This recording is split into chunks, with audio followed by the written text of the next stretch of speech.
aí, meus queridos alunos do curso jurídico, estamos chegando na reta final, né? Está chegando a prova da segunda fase do AB e saibam, gente, que vai dar tudo certo. Tem sempre um tempo certo para cada coisa. Deus está abençoando vocês, para quem acredita, né? Vocês já estão estudando há muito tempo e agora é o dia tão esperado. Vai dar tudo certo, fiquem tranquilos. Nós já fizemos a marcação de vademecum para quem fez a nossa segunda fase com a gente aqui, tem tudo certinho marcado, vai estar tudo certo.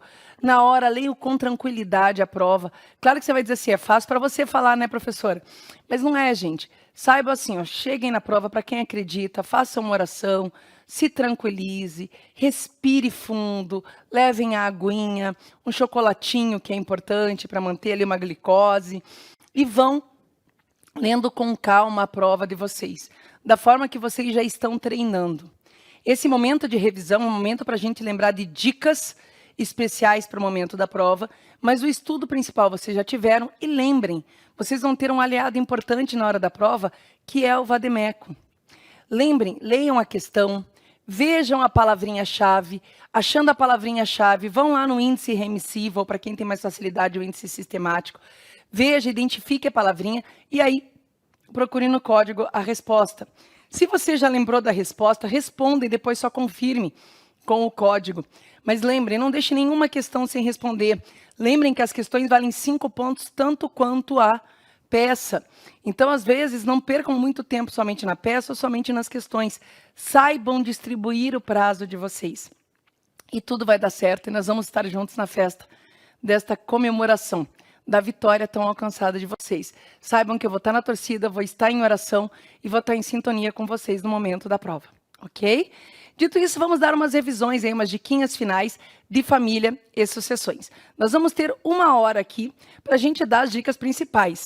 Claro, gente, que a gente não vai ter como rever todo o conteúdo que foi visto em segunda fase e muito menos tudo do programa.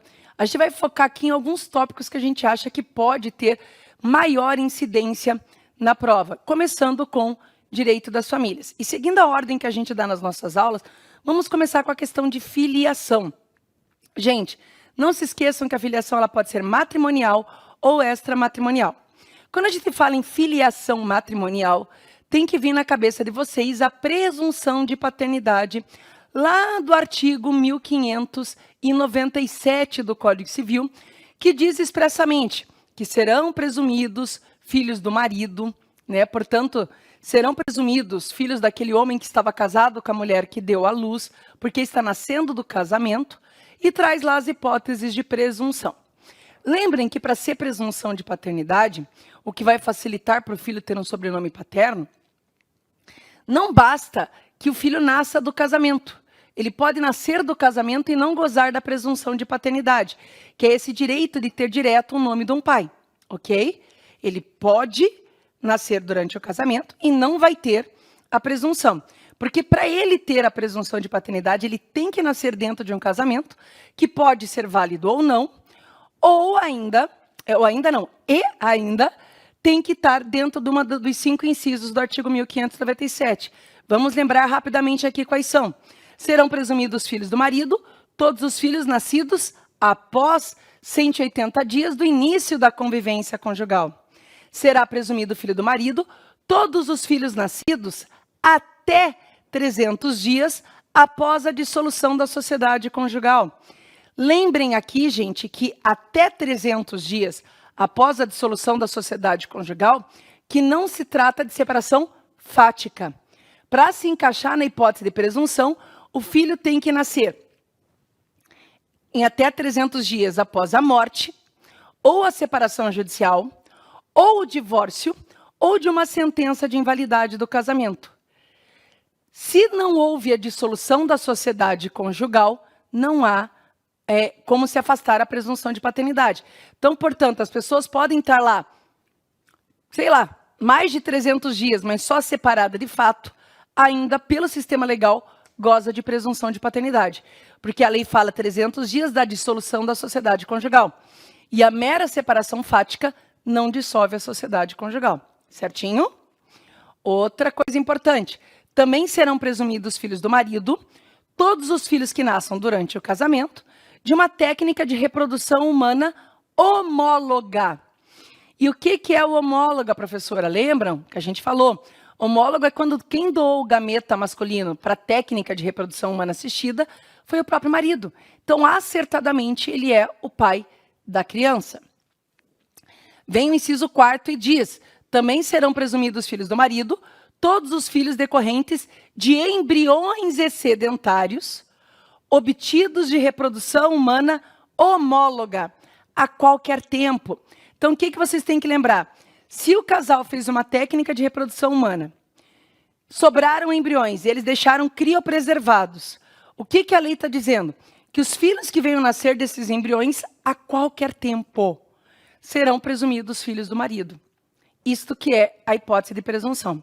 E a última hipótese de presunção de paternidade, revisando o que a gente já viu, seria um filho nascido dentro do casamento, mas de uma técnica de reprodução humana heteróloga. Essa eu acho uma questão bem legal para cair, gente, em segunda fase. Porque pode ser um pai querendo contestar a paternidade e ele fez a técnica de reprodução humana heteróloga. Heteróloga é quando se utilizou de banco de sêmen. Então, acertadamente, o pai presumido não é o pai genético da criança. Mas a lei impõe a presunção de paternidade para ele se ele deu a autorização.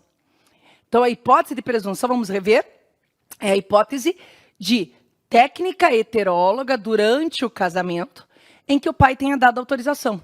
Se ele deu a autorização, esta presunção se torna até absoluta. Não estou dizendo que eu não possa contestar uma paternidade aqui, tá? Eu posso contestar uma paternidade numa técnica de reprodução heteróloga? Posso, se não foi dada a autorização, ou a autorização tenha sido dada mediante vício. Se foi dada a autorização, está tudo certo com a autorização, o pai concordou com a técnica de reprodução humana heteróloga, ele não pode querer posteriormente contestar a paternidade. Porque ele sabe acertadamente que ele não é o pai genético da criança e aceitou essa situação. Certinho, gente? O que é outra coisa que eu acho que é até mais importante que as hipóteses de presunção é se o pai foi presumido pai da criança, tá? O pai foi presumido pai da criança, ok? Por uma hipótese de presunção. E ele descobre durante o casamento que ele não é o pai da criança. O que ele pode fazer? Na hipótese de filiação matrimonial, o pai é pai simplesmente porque a lei impõe essa paternidade. E se a lei impõe essa paternidade, ele não tem muito o que fazer. Então, o que ele faz? Ele vai ser pai porque a lei impõe, ponto. Então, ele te procura como advogado. E o que você tem que propor para ele, neste caso que ele descobre, sei lá, faz um exame de DNA e descobre que não é o pai? Qual que é a ação cabível? É assim que vai cair na tua segunda fase. E o que você deve responder nesse caso? Isso mesmo, aqui é cabível ação negatória de paternidade ou ação contestatória de paternidade. Artigo 1601 e seguintes do Código Civil. Isso já caiu na OAB, gente. E eles gostam muito da questão da negatória de paternidade. Primeira coisa que vocês têm que lembrar. A ação negatória de paternidade tem como finalidade o quê? Afastar essas presunções de paternidade que a gente acabou de ver. Se o pai foi pai simplesmente pelo fato de ser marido da mulher que está casada, ele tem o direito de contestar, de negar essa paternidade. Então, a finalidade é afastar a presunção. Segundo, esta é uma ação imprescritível. Não tem prazo prescricional. O pai vai entrar com a ação quando ele descobrir. Agora, é óbvio que mesmo sendo imprescritível, não significa que o pai vai ter êxito na ação. Porque se já se criou a relação socioafetiva, o juiz dificilmente vai dar por procedente a negatória de paternidade. Portanto, o que tem que acontecer aqui é não ter a relação socioafetiva e ter uma das situações passíveis de negatória. Outra coisa, então, negatória, repito, é uma ação imprescritível. Quem é o legitimado ativo da negatória, que também já foi objeto da OAB? Quem que é legitimado ativo? Qual que é a finalidade da negatória? Afastar a presunção de paternidade. Então, quem é o legitimado ativo? O pai. Não esqueçam, somente o pai. A questão que aquela vez caiu na OAB foi assim. A avó paterna desconfiava que o neto não era dela, e o filho dela já tinha morrido. E perguntava se ela poderia, então, como herdeira, entrar com a negatória de paternidade. E a resposta era que não, porque a negatória de paternidade é de legitimidade exclusiva de quem? Do pai, para afastar a presunção de paternidade. Lembrem que nas questões da OAB, normalmente vem uma questão de direito material e outra de direito processual. A letra B perguntava, caso o pai já tivesse entrado com a ação em vida, a mãe poderia, na sequência, a avó daí, né, poderia dar continuidade na ação? Sim, porque aqui daí seria sucessão processual, ok? Outra coisa importante em relação à negatória de paternidade, né, gente? Ela é uma ação que admite, é uma ação de família, lá, artigos 693 seguintes do CPC, mas ela admite amplo contraditório também.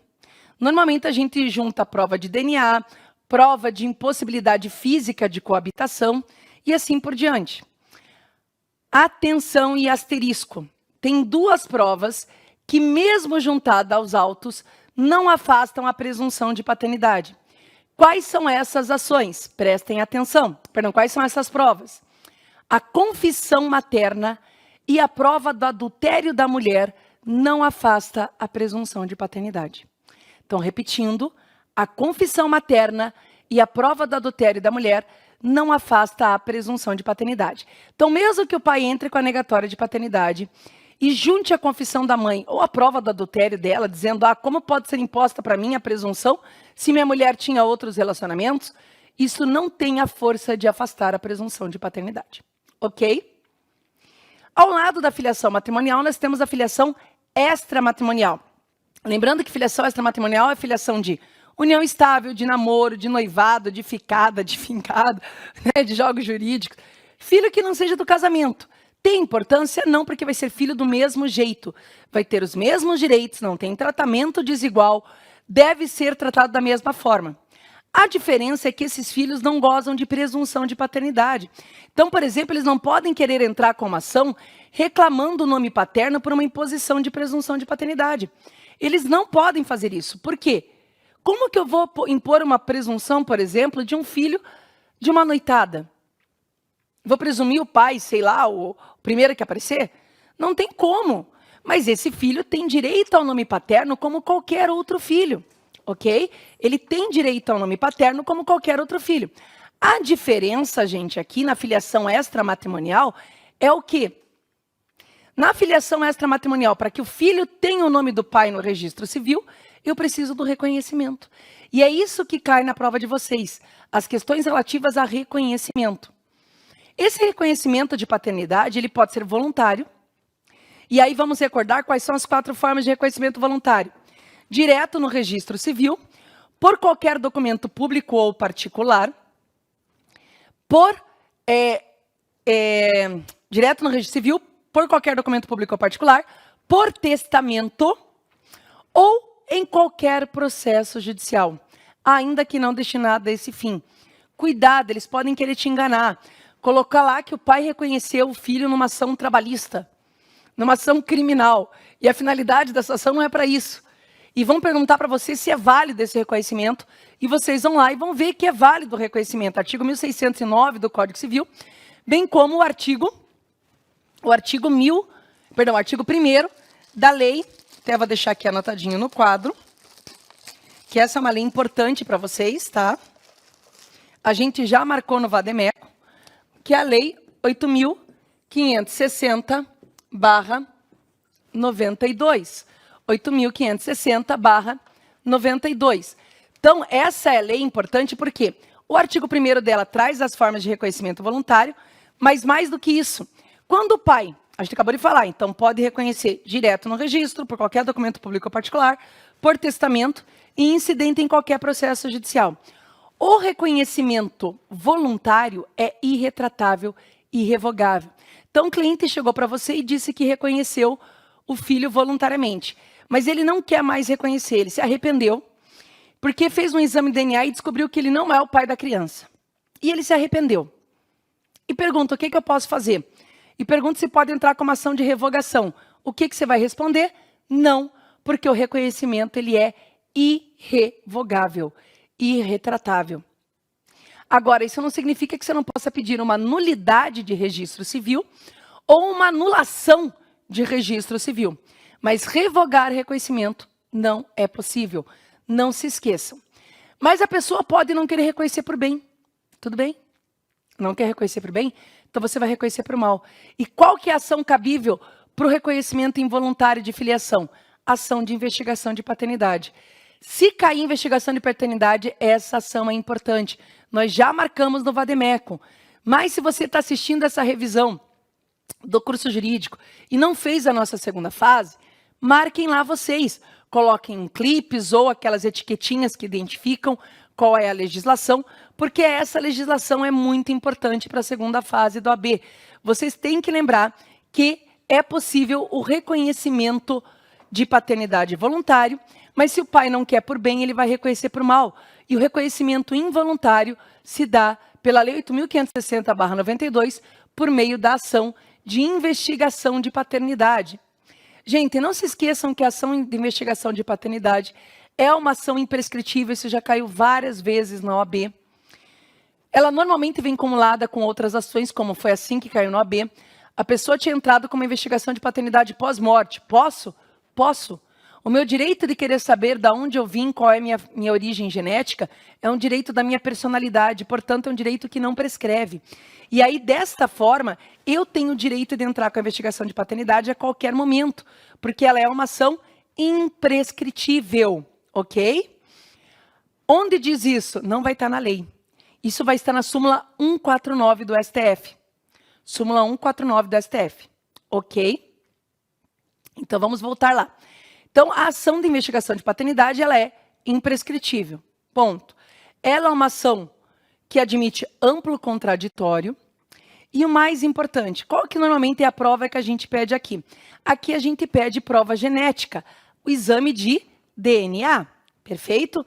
A gente vai pedir a prova do exame de DNA, tranquilo? E se o pai se negar a fazer o exame de DNA? Isso mesmo, se o pai se negou a fazer o exame de DNA, não se esqueçam de que o pai se negando terá contra si uma presunção de que ele é o pai. E atenção ao artigo 2º, letra A, da Lei 8.560/92. O parágrafo 1º desta lei, desse artigo, estabelece que o pai se negando a fazer exame de DNA, ele terá contra si uma presunção de que ele é o pai. E aí esta presunção, somado aos demais indícios probatórios, levará à procedência da investigação de paternidade. O juiz não pode julgar simplesmente de forma isolada, baseado na negativa, tá? Mas se os pais se negam a fazer exame de DNA, ele terá contra si uma presunção de que ele é o pai, e aí, somado a outros indícios probatórios, ele será presumido, vai ser declarado pai da criança, ok? Isso é legal, mas o que eu acho que vai cair na OAB? O artigo 2º, letra A, parágrafo 2º. Até recentemente, essa foi uma alteração dessa lei que já caiu para o edital de vocês, deste ano, que estabelece o seguinte: se eu estou entrando com uma investigação de paternidade pós-morte, que a gente já falou que é possível, e aí eu entro com a investigação de paternidade pós-morte, cumulada com uma ação de petição de herança. Vou dar 2 dicas aqui. Cumulada com a petição de herança. Eu vou entrar em face dos herdeiros do suposto pai e vou pedir exame de DNA.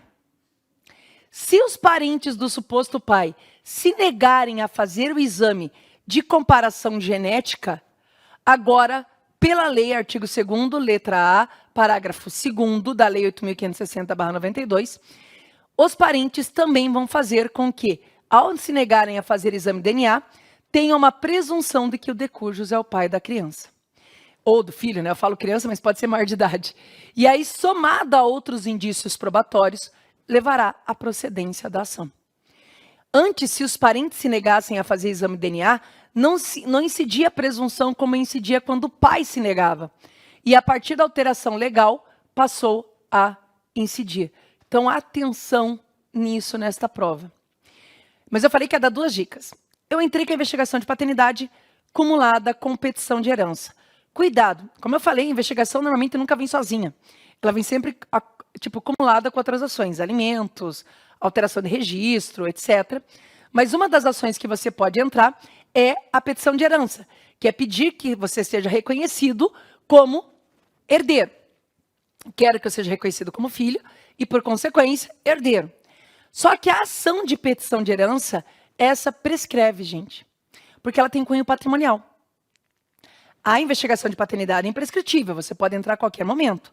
Mas você reclamar teus direitos hereditários, isso a lei expressamente impõe prazo prescricional. E qual que é o prazo prescricional? 10 anos a contar da abertura da sucessão. 10 anos a contar da morte. Ok? Então, diquinha, que já caiu isso várias vezes na OAB. Qual que é o prazo, se a investigação era prescritível ou não? A gente vai dizer que ela é imprescritível, porém o direito de cobrar a questão dos direitos hereditários prescreve em 10 anos a contar da abertura da sucessão. Certinho, gente? Então, com relação à filiação matrimonial e extramatrimonial, terminamos aqui. Outro assunto importante para fins de OAB, segunda fase. Atenção para a prova de vocês. A questão de nulidade de casamento. Caiu nulidade de casamento, 2 artigos têm que vir na cabeça de vocês. Apesar que vocês vão ver lá, nulidade de casamento, vamos ver casamento, se é válido ou não. Não vai estar dito que é nulidade, eles vão perguntar se cabe nulidade, né? Então tá lá perguntando se o casamento é válido ou não. Então vocês vão lá em casamento, nas palavrinhas do índice, e vão achar lá nulidade. E aí, 2 artigos são importantes. O 1548, que traz que é nulo o casamento, e o 1521. Porque o 1548, no inciso 2, fala que é nulo o casamento quando incidente os impedimentos matrimoniais do artigo 1521. Então, são esses 2 artigos. Outra coisa importante, nulidade de casamento é absoluto e é taxativo. Ou seja, nenhuma outra hipótese que não esteja abarcado nas hipóteses do 1521 e 1548 não vão gerar nulidade de casamento. Pode gerar anulação, pode gerar outra coisa, mas nulidade somente nas hipóteses do artigo 1521. E será nulo o casamento quando presente 3 grupos de impedimentos. Os impedimentos de parentesco, o impedimento de vínculo matrimonial e o impedimento de crime. O impedimento vamos começar com o impedimento de parentesco, revisar aqui com vocês. Quais são os parentes que não podem casar entre si? Eu já vou falar, gente, como é uma revisão e a gente tem que lembrar, eu já vou falar diretamente com quem que você não pode casar. Você não pode casar com ascendente e descendente até infinito. De qualquer natureza. Quando eu falo de qualquer natureza, eu estou falando, seja ele biológico, civil ou por afinidade. Eu não posso casar, em outras palavras, com meu pai, com meu avô, com meu bisavô, com meu tataravô, com meu tetravô. Como eu não posso casar com meu filho, com meu neto, com meu bisneto, com meu tataraneto. Como eu também não posso casar com o meu sogro, graças a Deus, com o avô-sogro, bisavô-sogro, tataravô-sogro. Como eu também não posso casar com meu enteado, meu neto-enteado, meu bisneto-enteado, meu genro. Porque esses são parentes em linha reta até o infinito, tem impedimento matrimonial. E aí isso até já foi objeto da OAB, né? Tinha uma questão em que a nora tinha casado com o seu sogro. E o ex-marido descobriu e perguntava o que cabia naquele caso. Era um exemplo clássico de nulidade de casamento. Então, caberia uma declaratória de nulidade de casamento, porque presente o impedimento matrimonial de parentesco, uma vez que eles eram parentes afins em linha reta. E ainda você tem que complementar. Por que eu não posso casar com um afim em linha reta? Barulheira para tomar água. Por que eu não posso casar com afins em linha reta, gente? Simples, artigo 1595 do Código Civil. Porque o parentesco por afinidade em linha reta não se extingue com o término do casamento. Não esqueçam disso, é aquela gozação que a gente faz.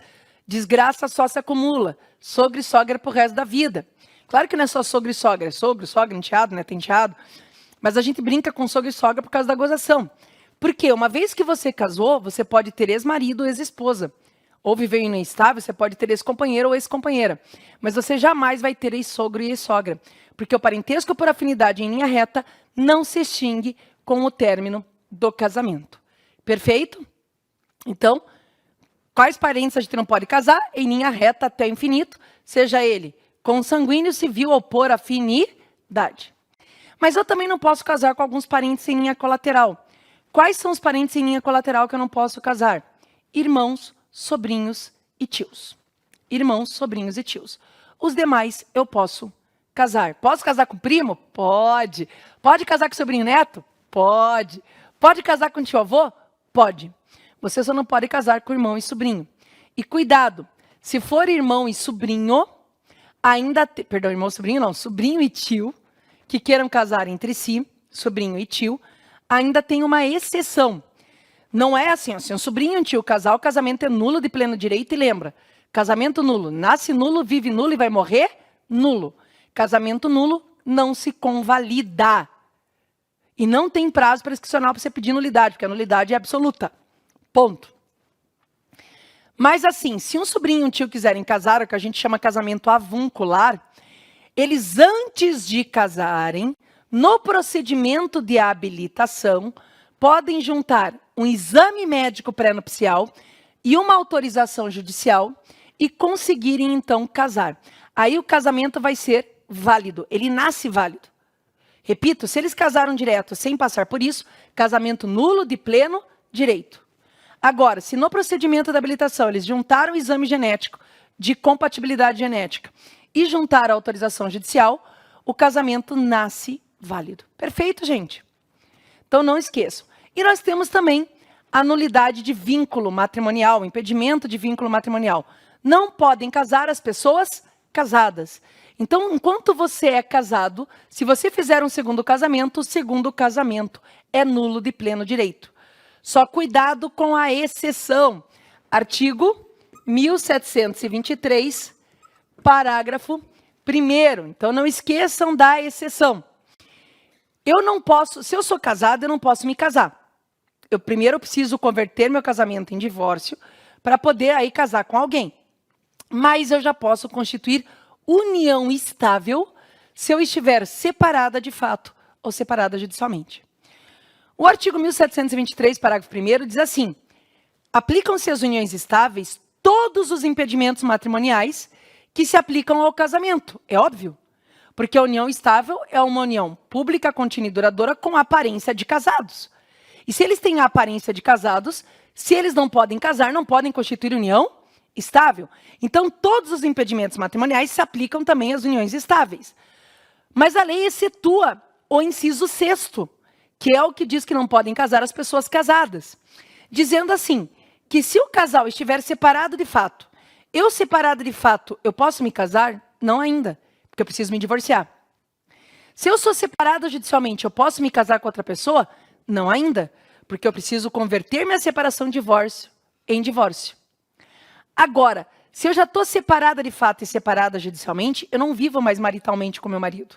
Então, a nossa lei admite o reconhecimento de uma união estável. Então, cuidado com isso, ok? E, por fim, também não pode casar o impedimento de crime, inciso 7º do artigo 1521. Eu não posso casar com quem foi condenado pelo crime de homicídio doloso, tentado ou consumado em face do meu cônjuge. Gente, cuidado. Se eu matei o meu cônjuge, eu posso casar com quem eu quiser. Não tem impedimento matrimonial. Eu não posso casar com quem matou o meu cônjuge. É uma outra situação totalmente diversa. Então, o impedimento é, eu não posso casar com quem foi condenado por homicídio doloso em face do meu marido. E o homicídio doloso pode ser tentado ou consumado. Perfeito, gente? Não existe outra hipótese de nulidade que não sejam essas que a gente viu aqui. Ao lado da nulidade de casamento, também atenção com a anulação de casamento. Caiu a anulação de casamento, vocês vão ter que ler dos artigos 1550 a 1560. Cá entre nós são poucos artigos, 1550 a 1560. As hipóteses de anulação de casamento também são hipóteses taxativas, mas assim, qual que é a diferença principal de anulação e nulidade?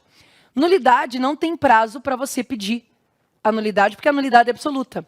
A anulação é assim, o casamento nasce inválido, ele não podia ter sido feito. Tá? Ele não é válido quando ele nasce. Ele não podia ter sido feito. Porém, se decorrer os prazos legais, sem que nenhuma das partes interessadas, é aqui só as partes interessadas podem entrar com a ação, sem que nenhuma das partes entre com a ação de entre com a ação de anulação de casamento, o casamento que nasceu inválido se convalida no mundo jurídico. Entenderam? Os prazos estão em 2 artigos, não esqueçam, 1555 e 1560.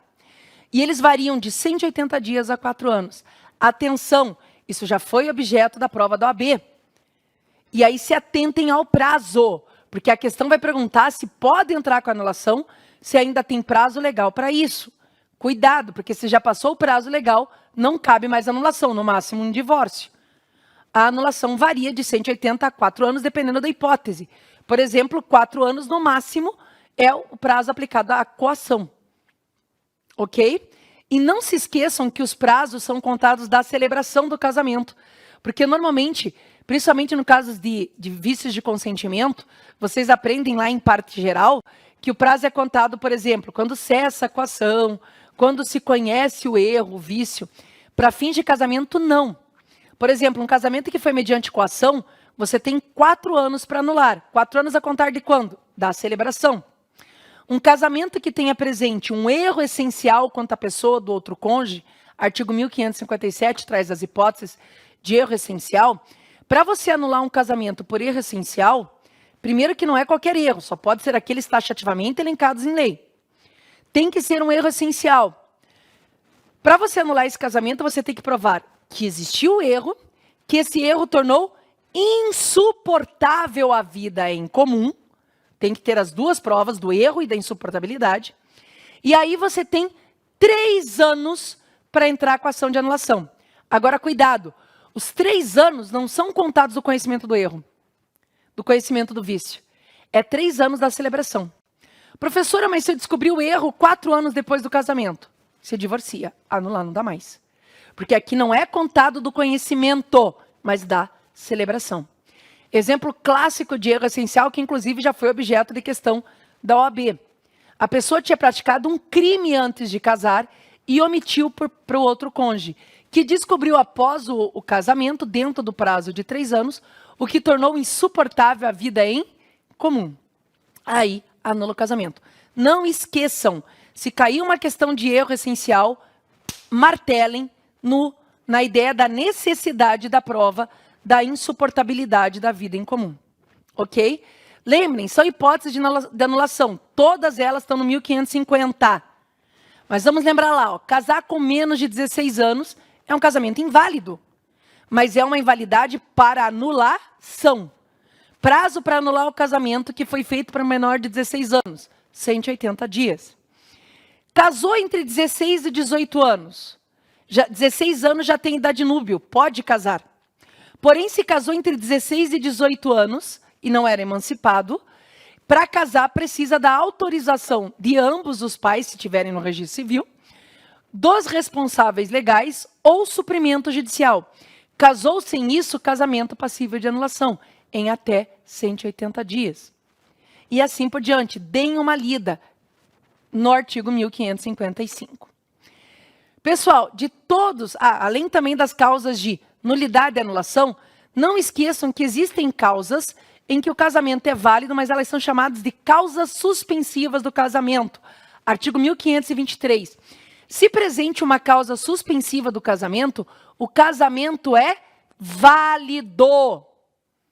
A única consequência é que, tanto que o caput do artigo 1523 diz assim, não devem casar. Poder pode, você não deve casar. Mas eu quero casar, então casa, desgraça. Só que como consequência, você perde a liberdade, desculpem, de escolher o regime de bens. Porque a lei entende que se está presente uma causa suspensiva, você não quiser esperar até que ela desapareça, você pode casar, mas terá que casar com separação obrigatória de bens. Você perde a tua liberdade. Por que eu estou falando da causa suspensiva? Primeiro, porque já caiu questão dessa, e vocês têm que lembrar de dizer que o casamento é válido aqui, o casamento não é inválido. A única consequência é que tem que se impor o regime de separação obrigatória. E tem uma hipótese de causa suspensiva que às vezes vocês leem, não dá tempo de ver no código, Vocês leem a questão e não dá tempo de vocês analisarem o código e vocês têm uma tendência de dizer que esse casamento não é válido. E ele é, que é o seguinte, um tutor, um curador, um parente de tutor, um parente de curador, pode casar com o tutelado e o curatelado. O casamento é válido. A consequência é que se você casar com o tutelado, curatelado, teu filho casar com o tutelado, curatelado, vai se impor o regime de separação obrigatória de bens enquanto houver a tutela e curatela e não forem prestadas as devidas contas. Então não esqueçam dessa hipótese, artigo 1523, inciso 4º. 1523, inciso 4º. O casamento é válido, só está presente uma causa suspensiva. Dentro disso ainda também, não esqueçam, gente, o regime de comunhão parcial de bens. A OAB ama comunhão parcial de bens. E eu estou apostando numa questão de comunhão parcial de bens nessa prova. E o que eles pegam? Eles vão trazer o casinho prático para vocês e vão perguntar o que vai fazer parte da partilha ou não. Pedir para que vocês identifiquem o que vai fazer parte do cálculo da meação e o que não vai fazer. E aí 2 artigos são parceiros seus. Quais são eles? Artigo 1659 e 1660. O 1659 diz quais bens estão excluídos da comunhão, ou seja, é considerado de propriedade exclusiva de cada cônjuge. E o 1660 vai dizer quais bens ingressam na comunhão parcial de bens. Qual vai fazer parte da comunhão? E aí vamos só, resumidamente aqui, fazer uma revisão. O que não entra na comunhão parcial de bens? Tudo que você tem antes de casar é teu, propriedade exclusiva tua, e se você se divorciar, vai continuar sendo exclusiva tua. E os bens que você vem adquirir a qualquer tempo, seja antes ou depois do casamento, a título gratuito. Recebeu uma herança, um legado, uma doação, isso é bem particular teu. Atenção para a pegadinha do malandro.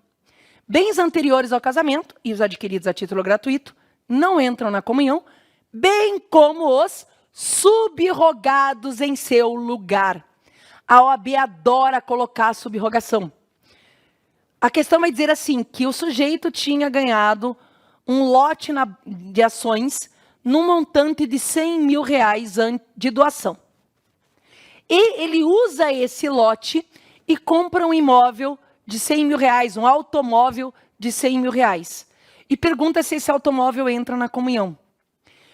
Você, por achar que foi um bem adquirido onerosamente durante o casamento, tende a dizer que entra, mas não, porque aqui foi mera troca. Houve, portanto, uma subrogação de bens particulares. Cuidado com essa questão, gente, tá? Cuidado com essa questão. Tranquilo? Dúvidas? Bem, dúvidas eu pergunto, eu costumo da professora, eu estou gravando, né, a revisão para vocês, e a gente quando está em sala fala dúvidas, e eu aqui dúvidas, mas ainda dá tempo. Vocês têm o meu WhatsApp, têm os canais do curso jurídico, ainda dá tempo de perguntar para mim, né? Então não fiquem com dúvidas. E aí outra coisa, entra na comunhão universal de bens, na comunhão parcial de bens. O que entra? Todos os bens adquiridos onerosamente após o casamento, que não seja decorrente de subrogação de bem particular, de troca de bem particular. Eu adquiri onerosamente, mas era uma mera troca de bens particulares, não entra na comunhão parcial. Agora, eu adquiri durante o casamento a título oneroso e não é subrogação, entra. E importante, não importa no nome de quem esteja, porque na comunhão parcial de bens presume-se o esforço mútuo. Mesmo que a questão diga, tá, todos os bens que foram adquiridos onerosamente estão no nome do marido. Presume-se o esforço dos dois, entra na comunhão. E aí, as pegadinhas que também caem na OAB. Eu tenho um bem particular, um terreno, e eu construo uma casa durante o casamento nesse terreno. O terreno não entra na comunhão parcial, mas as benfeitorias feitas em bens particulares entram. Da mesma forma que os frutos produzidos por bens particulares durante o casamento também entram na comunhão parcial de bens. Isso foi objeto recente de questão da OAB. Ok? E também entra na comunhão parcial de bens valores recebidos por fato eventual. O que é fato eventual? Sorte. O que você recebe a título de sorte também entra na comunhão parcial de bens. Cuidado com isso. E ainda para encerrar essa parte de comunhão parcial de bens, importante, o casal casou, está escrito na questão, e não fizeram pacto pré-nupcial. O casamento é supletivo. Aí perguntam qual é o regime. Quando as partes não convencionam nada em contrário, o regime que se aplica é a comunhão parcial de bens, artigo 1640. E o sujeito tem um bem móvel, com M, bem móvel, e ele não consegue comprovar se que é anterior ao casamento, presume-se adquirido durante o casamento. Ok? E para finalizarmos direito das famílias, o que vocês têm que colocar mais asterisco ainda, que é alimentos. Gente, a OAB adora alimentos em segunda fase. Pode cair em peça? Pode sim. Pode cair em peça. Mas ultimamente tem caído em questões. Eles cobram alimentos. E alimentos, o que vocês não podem esquecer? Eu vou anotar no quadro, inclusive, artigos 1694 e seguintes, Lei 5.478/68, que é a Lei de Alimentos, e cuidado também que pode cair a Lei de Alimentos Gravídicos, que é a Lei 11.804, de 2008.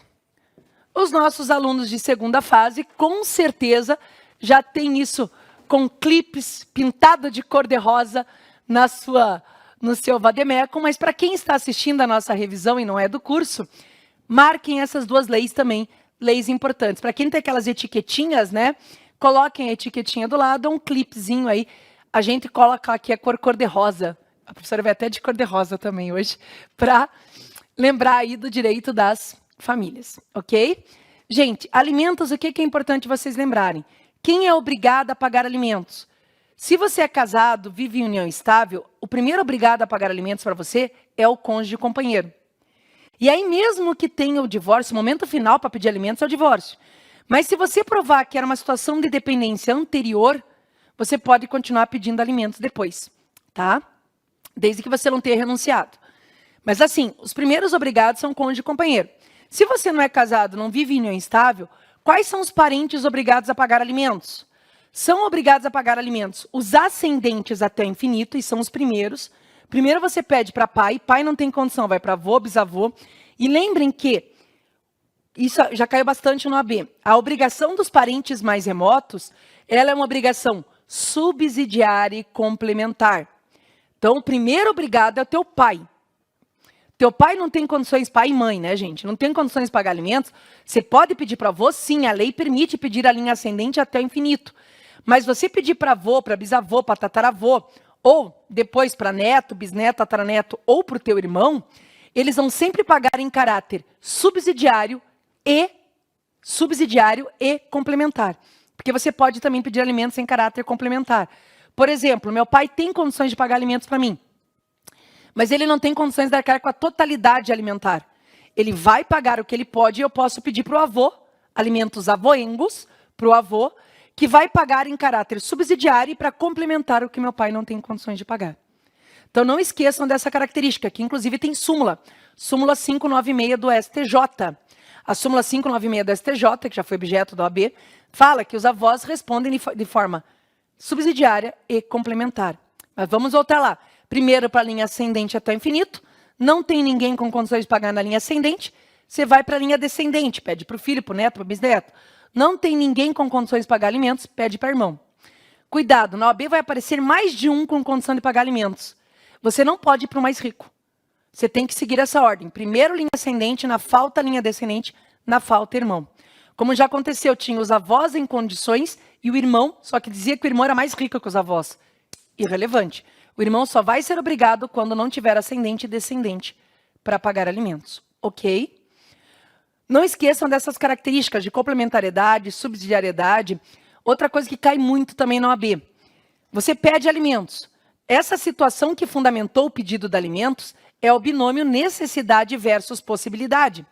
E esse binômio necessidade versus possibilidade, que se tiver uma petição você sempre tem que colocar, mas numa questão também, se modificou, você pode pedir uma revisional de alimentos, pedindo para majorar o valor ou para minorar, dependendo de quem está pedindo. Se você for advogado do alimentante, provavelmente você vai pedir para minorar. Se você for advogado do alimentado, provavelmente você vai pedir para majorar. Agora, quando esse binômio desaparece, deixou de ter a necessidade, deixou de ter a possibilidade, que também já foi objeto do OAB, você tem que entrar com a ação de exoneração da obrigação alimentar. Agora, não se esqueçam, súmula 358 do STJ. 358 do STJ. A simples maioridade não é motivo para extinguir a obrigação alimentar. O sujeito que tem um filho, por exemplo, que ele estava pagando alimentos, e, ao atingir maioridade, o pai simplesmente deixou de pagar alimentos, o que você vai entrar?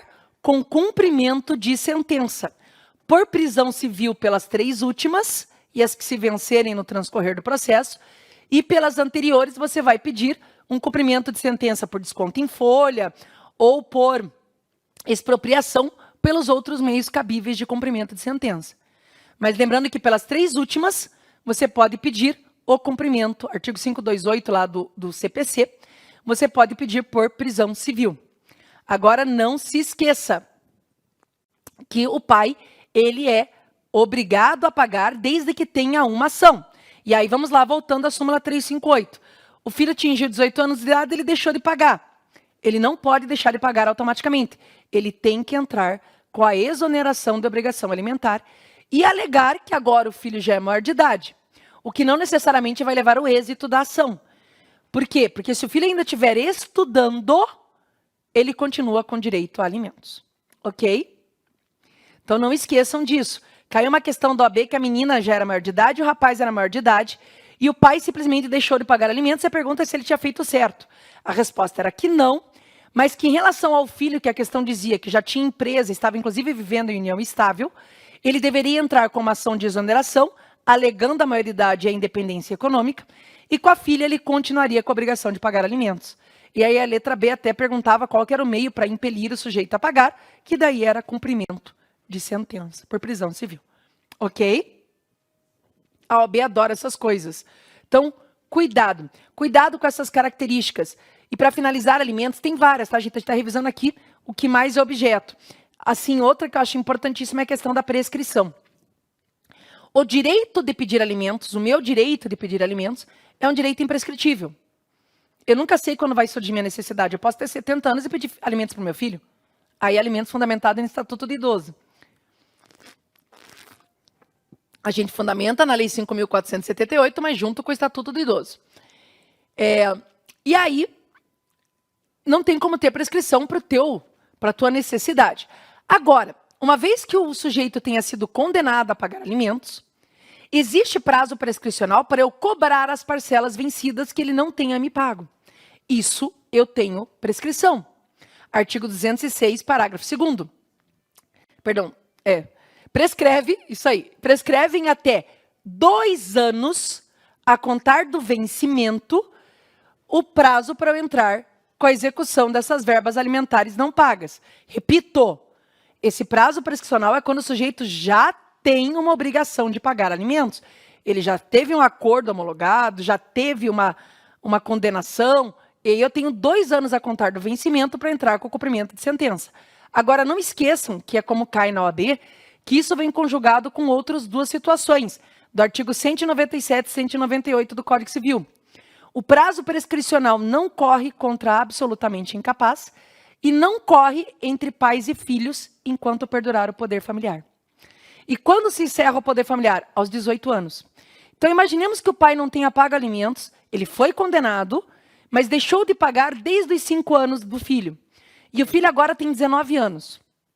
Como em face do pai, poder familiar só tem entre pais e filhos, foi em face do pai, todas essas prestações que ele não pagou, nunca prescreveu.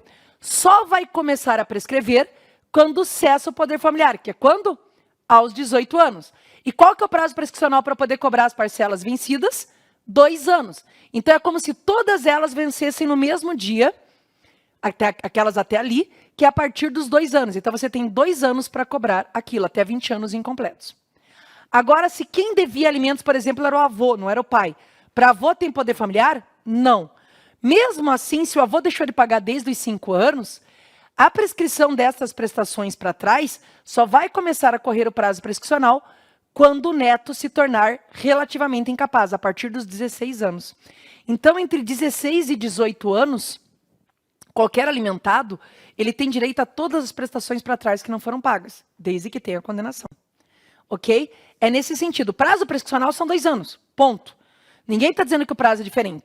A diferença é que o prazo não corre enquanto for absolutamente incapaz, e para os pais ainda tem um peso a mais, que é enquanto perdurar o poder familiar. Mesmo que se torne relativamente incapaz, mas ainda tem o poder familiar, não corre prazo prescricional em face do pai. E aí, só vai começar a contar a partir do momento que cessa. Qual que é o prazo? 2 anos, mas a partir daquilo. Ok? Então, atenção com alimentos da segunda fase. E aí nós temos os 10 minutos finais, vou gravar uns 15, para a gente falar de sucessões. Sucessões em segunda fase, a incidência é pequena, mas cai. E aí, o que vocês têm que lembrar para fins de sucessões em segunda fase? Primeiro, uma coisa que a gente já falou. O prazo para petição de herança é de 10 anos a contar da abertura da sucessão. Outra coisa importante, ordem de vocação hereditária. Qual que é a nossa ordem de vocação hereditária, gente? Não esqueçam. Um sujeito faleceu, tá? Um sujeito faleceu. Nós temos lá a seguinte situação da ordem de vocação, artigo 1829. Ele pode ter descendente, ascendente, cônjuge, irmãos, podem ter vários parentes. E a questão do AB vai te trazer vários parentes. Mas você vai sempre ter que ver a ordem de vocação. Porque a ordem de vocação estabelece que primeiro devem ser chamados os descendentes em concorrência com o cônjuge. Na falta de descendentes, vocês devem chamar os ascendentes em concorrência com o cônjuge. Na falta de ascendentes, a gente chama o cônjuge sobrevivente. E na falta de cônjuge, os colaterais até o 4º grau. Essa ordem vocês têm que saber decor, artigo 1829. Então, repetindo, morreu o sujeito, primeira coisa, ver se ele tem descendente. E descendente não é só filha, filho, neto, bisneto, tataraneto, tetraneto, até o infinito. E se ele era casado, porque se ele for casado, pode ter a concorrência sucessória. Não deixou descendente sucessível, então vamos ver se tem ascendente. Não esqueçam que ascendente não é só pai e mãe. Muitos estudantes erram porque bitolam na ideia de que é pai e mãe. Ascendente é pai, mãe, avô, bisavô, tataravô, tetravô, pentavô, até o infinito. Enquanto tiver um ascendente, é herdeiro. E se a pessoa for casada, o cônjuge sempre vai concorrer com o ascendente.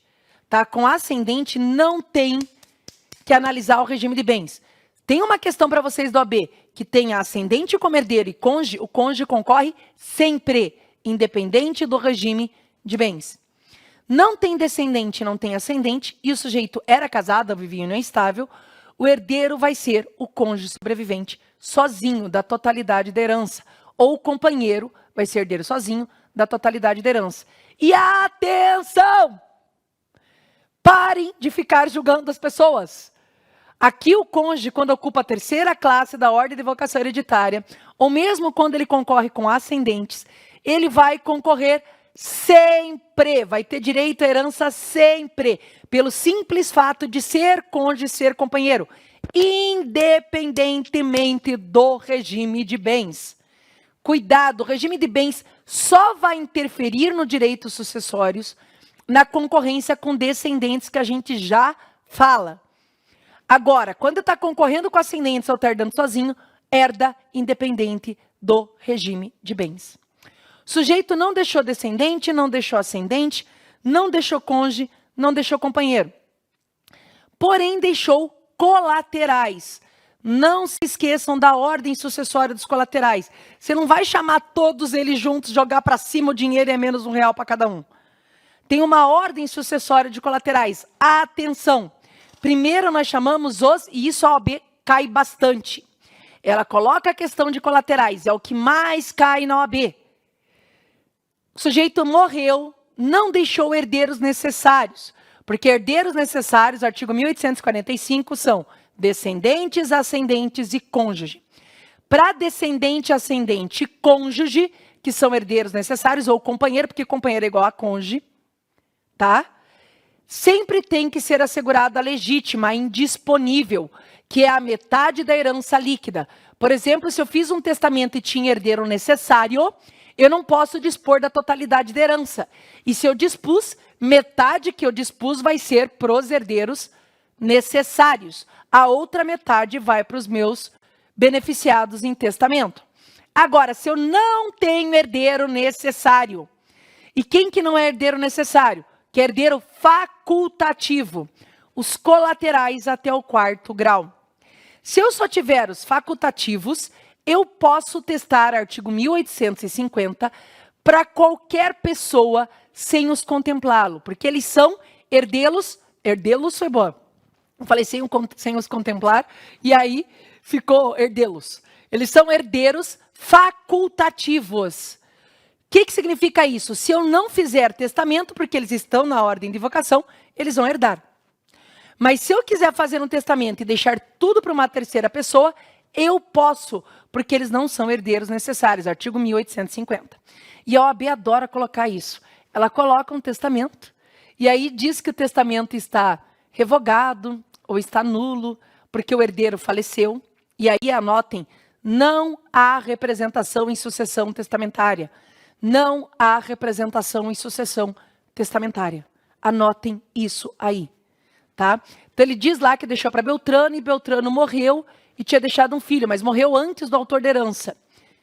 Daí Beltrano não vai ser herdeiro e nem o filho dele, porque não há representação em sucessão testamentária. E diz lá que sobrou um tio e um sobrinho. E pergunta para quem deve ir a herança.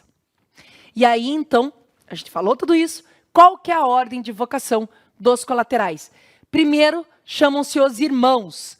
Na falta de irmãos, sobrinhos. E apenas na falta de sobrinhos, os tios. E na falta de tios, aí todos os de 4º grau que existam. Então, repetindo, primeiro chama irmãos. Não tem irmãos, sobrinhos. Não tem sobrinhos, tios. E apenas na falta de tios, daí chama primo, sobrinho, neto e tio-avô em conjunto. Apesar de sobrinho e tio serem parentes de 3º grau, a lei dá preferência para o sobrinho. Então, na falta de irmãos, herdam os sobrinhos. Se não tiver tio, irrelevante. Já caiu questão que tinha irmão e sobrinho, vai para irmão. E lembrem que sobrinho pode representar o pai dele. Por exemplo, morri, deixei 2 irmãos.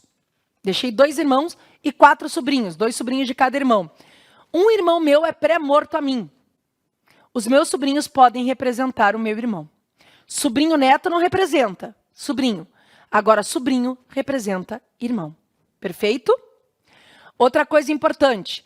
Morri, não deixei descendente, não deixei ascendente, não deixei cônjuge, deixei irmãos. Nós podemos ter 2 espécies de irmãos, irmãos bilaterais e irmãos unilaterais. Isso já foi objeto da OAB. Os irmãos bilaterais têm direito a receber o dobro do irmão unilateral. A mesma regra para sobrinho. Sobrinho bilateral tem direito a receber o dobro do irmão de sobrinho bilateral. Eu não estou falando filho. Filho matrimonial e extramatrimonial não herda diferente, porque filho tem direitos iguais na parte da legítima. Na disponível, eu posso dar mais para um filho em detrimento do outro. Agora, na legítima, os filhos têm que ser tratados de maneira isonômica. Aqui eu estou dando exemplo de irmãos. Morri sem deixar descendente, sem deixar ascendente e sem deixar cônjuge. Só deixei irmãos. O irmão bilateral tem direito a receber o dobro do irmão unilateral. Artigo 1841. Cuidado com isso. Inclusive, já foi objeto da OAB. Certinho? Agora vamos voltar. Falamos da ordem. Vamos falar dos descendentes, que é uma das classes que podem cair bastante para vocês. Não esqueçam que os descendentes eles podem suceder de 2 formas. Por direito próprio, o próprio nome diz, eles estão herdando pelo próprio grau hereditário, ou por representação, que é quando eles representam o grau anterior. Na sucessão por representação, lembrem que representação só vale na sucessão legítima. E na representação, na classe de descendentes, quando que ela vai ser cabível? Na linha descendente, a representação vai até o infinito. Eu posso ter um neto representando um filho, um bisneto representando um neto, um tataraneto até o infinito. Porque na linha descendente, a representação vai até o infinito. Já falei que na colateral só é entre irmãos e sobrinhos. Mas na classe descendentes vai até o infinito. Qual que é a hipótese que gera a representação? Para ter representação, eu preciso que o parente tenha, seja o filho ali, né, por exemplo, seja pré-morto ao autor da herança. Então, eu preciso um caso de pré-moriência, que é morrer antes do autor da herança, comoriência, ou seja, morreu no mesmo instante, ou que esse sujeito tenha sido excluído por indignidade ou deserdado. Não esqueçam que se o sujeito foi excluído por indignidade, ele é equiparado a pré-morto para fins legais, permitindo que os seus filhos exerçam representação. Não esqueçam que na representação, o que o sujeito vai receber é aquilo que o pai deles teria direito se vivo fosse. Vamos dar um exemplo bem rápido aqui. Morri, tinha 2 filhos, só que um filho tinha morrido antes de mim. E cada um desses filhos tinha 2 netos, né? 2 filhos que são meus netos. Como é que vai ser dividida a minha herança de 600 mil? Pro filho que está vivo, ele vai herdar por direito próprio, porque ele é a bola da vez. Ele vai herdar 300 mil. E os 300 mil que deveria caber ao meu filho 2, que morreu antes de mim, portanto não é herdeiro, porque para ser herdeiro tem que estar vivo no momento da abertura da sucessão. Para esse filho, né, não vai caber direito de representação, perdão, para esse filho que não vai ser herdeiro, vai caber direito de representação para os seus netos, para os seus filhos, que são os meus netos, que vão ter direito a dividir, são 2, eu falei para vocês, vão dividir cada um entre eles 300 mil, vai ficar 650 mil para cada neto. Então, repetindo, morri, tinha 2 filhos e 4 netos, só que um dos meus filhos era pré-morto a mim. Como é que divide a minha herança? Pro filho 1, vivo no momento da minha morte, 300 mil. O filho 2 não é herdeiro porque ele estava pré-morto. Aí os filhos dele vão herdar por representação o que caberia ao pai deles se vivo fosse. Portanto, cada um ficará com 150 mil reais. Tá? Não se esqueçam também que a renúncia não permite o direito de representação. Se meu filho, ao invés de ser pré-morto, ele tivesse renunciado à minha herança, os meus netos não poderiam exercer representação. Agora, isso não impede que os meus netos sejam chamados por direito próprio. Por exemplo, eu tenho 2 filhos e os 2 renunciam. Eu vou chamar os netos. Mas eu não vou chamar os 4 netos por representação. Eu vou chamar eles por direito próprio. Por quê? Porque não tem mais filho para herdar. Na falta de parente mais próximo, chama-se os mais remotos. Então, não se esqueçam, a renúncia do herdeiro não permite que seus filhos exerçam representação. Mas não impede que eles sejam chamados por direito próprio. Para finalizar essa questão de representação, não esqueçam que não há representação na linha ascendente. Gente, a gente está falando aqui rápido porque aqui é uma revisão. A gente está revisando as coisinhas mais importantes. O que é representação? Mas a gente deu vários exemplos práticos. Qualquer coisa, revejam lá nas anotações de vocês. Então, representação, linha descendente até o infinito. Linha ascendente é proibido representação. E classe de colaterais é permitida apenas entre irmãos e sobrinhos. E cônjuge não representa. Perfeito? E quais as hipóteses que permitem representação? No caso de pré-moriência do herdeiro, né? Comoriência ou exclusão por indignidade. E para finalizarmos a nossa aula, cuidado com a concorrência sucessória. Com ascendentes, o cônjuge companheiro concorre sempre, independente do regime de bens. Mas se for com descendentes, e aqui eu vou finalizar com dica no quadro, acompanha a câmera. Não esqueçam do macete do cube sobe. Cube sobe, não concorre. Isso só vale para... Opa! Estou deixando bem grande no quadro. Só vale para descendentes, porque com ascendente concorre sempre independente do regime de bens. Como assim, professora? Cube sobe não concorre. Se eu for casado no regime de comunhão universal de bens ou separação obrigatória de bens, são as iniciais. Por isso, cube sobe não concorre. O cônjuge vai ter direito, por exemplo, na comunhão universal de bens, à meação, mas não vai ter direitos hereditários. A herança será dividida tão somente entre os descendentes. Agora, se for nos demais regimes, quais são os demais regimes? Vou pegar outra cor aqui. Se for casado no regime de comunhão parcial de bens, e eu já vou colocar aqui, com bens particulares, no regime de participação, final nos aquestos ou no regime de separação de bens pactual, não o obrigatório, pactuado pelas partes, aqui o cônjuge concorre. E o que é concorrer? Além de ter, por exemplo, na comunhão parcial de bens, além de receber a meação, vai ter também direitos hereditários. Vai ser um herdeiro junto, porque aqui ó, é herdeiro, junto com os descendentes. Certinho? Não esqueçam. E para finalizarmos, dica final. Caiu uma questão de comunhão parcial de bens e está perguntando lá se o cônjuge concorre ou não. Para o cônjuge concorrer na comunhão parcial de bens, tem que ter bens particulares. O que são os bens particulares? Nós já falamos disso na revisão. Os bens anteriores ao casamento e os adquiridos a título gratuito. Tem? Tem. Então, o cônjuge concorre. E aí, atenção, o cônjuge só concorre nos bens particulares. O cônjuge só concorre nos bens particulares. Vou dar um exemplo bem simplesinho aqui, para ficar claro para vocês, acompanhem aqui. A casou com B, filho 1, filho 2, 200 mil antes de casar, 800 mil durante o casamento. 200 mil era bem anterior ao casamento. Como é que a gente vai fazer? A OAB pode dizer assim, que esses 200 mil é um apartamento e os 800 mil são uma casa. Porque às vezes eles não trazem valores. Tanto faz, tá? Então, o que você tem que fazer aqui? Primeiro, extinguir o regime de bens. B vai ter direito a 400 mil a título de meação. Ou você pode dizer metade da casa. E no patrimônio do decujus, qual que vai ser o patrimônio de A? A vai ter 200 mil, que é o apartamento, que é bem particular, mais 400 mil, que é a metade da casa, totalizando 600 mil. Como é que eu divido a herança? Na comunhão parcial de bens, o cônjuge concorre? Sim, se tiver bens particulares. Tem bens particulares? Tem.